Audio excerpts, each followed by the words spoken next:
जब मैं पहली बार खड़ी हुई थी तो गिर गई थी, उसके बाद मैं कभी खड़ी नहीं हुई। डायग्नोज कराया गया तो बताया कि मुझे पोलियो डायग्नोज हुआ। तो बचपन से लेकर 12th क्लास तक मेरी मॉर्निंग इवनिंग 2 आवर्स फिजियोथेरेपी होती थी। 12th क्लास तक मैं यहाँ तक के रॉड वाले शू पहनती थी। इतने से पैर में मेरी 7 सर्जरीज है, मेरे टो में रॉड है। मैं जो भी एक्टिविटी करती हूँ एक ही पैर से चलती हूँ। 70% इफेक्टेड है। वो पैर सिर्फ एक पैर उठता है तो सिर्फ सपोर्ट करता है। तो बचपन से इसी में बड़ी हुई तो हैबिट थी, लेकिन एज ऑफ 35 मेरा एंकल लॉक होने लग गया था। उसके बाद में मुझे फिजियोथेरेपी लेना पड़ता था, मोबिलाइजेशन, कि वो खींचते थे, रोटेट करते थे। तो मेरी 3-4 महीने गाड़ी चलती थी, 15 डेज फिजियोथेरेपी थी, फिर 3 मंथ्स में 15 डेज करती थी।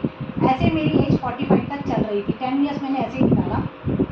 फिर एज ऑफ 45 में मुझे आर्थराइटिस इफेक्ट आ गया, तो मैं थोड़ी सी डगमा गई और एज ऑफ 47 में मुझे सीवियर आर्थराइटिस हो गया। उसके बाद मैंने अपनी लाइफ से गिव अप कर दिया, क्योंकि मैं अगर ये बोतल भी पानी की उठानी होती थी 2 पार्ट में उठाती थी, मेरे जॉइंट्स सपोर्ट नहीं करते थे। खाना खाने के लिए मेरा हाथ मुंह तक नहीं जाता था, बड़ी स्पून का सहारा लेके किसी तरह से खाना खा के लाइफ मैनेज करती थी।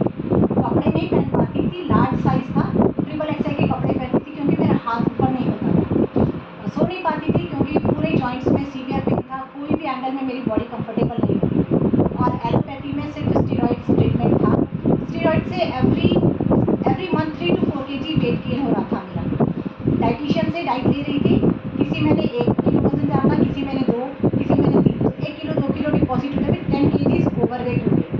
फिर मैंने, मेरी फ्रेंड ने ऑनलाइन सेशंस मुझे बोला कि हर्बलाइफ न्यूट्रिशन का है, लाइफस्टाइल पे काम करते हैं, ज्वाइन करो, कम से कम वेट मैनेज कर पाएगी, बाकी चीज़ें तो साइंस में भी ट्रीटमेंट नहीं। तो मैंने जब ऑनलाइन सेशन शुरू किया, न्यूट्रिशन लिया, तो उसके बाद मुझे मेरे पोलियो में ये इफेक्ट, वेट तो लॉस किया ही किया, मैंने 3 मंथ्स में आइडियल वेट पर आ गई और 4 kg अंडर वेट मेनटेन करती हूँ फ्रॉम 3.5 ईयर्स। उसके बाद मुझे मेरे पोलियो में रिजल्ट आने लगा, जो साइंस में भी बचपन से मुझे रिजल्ट नहीं मिला। पहले की अगर बात करूँ तो मैं फर्स्ट हाफ तक 500 स्टेप चलती थी, उसके बाद मेरा पैर लॉक होता था। जब तक लास्ट मोमेंट नहीं आया मैं टॉयलेट के लिए नहीं जाती थी, मतलब पैर घसीट घसीट के जाना पड़ता था। आज मैं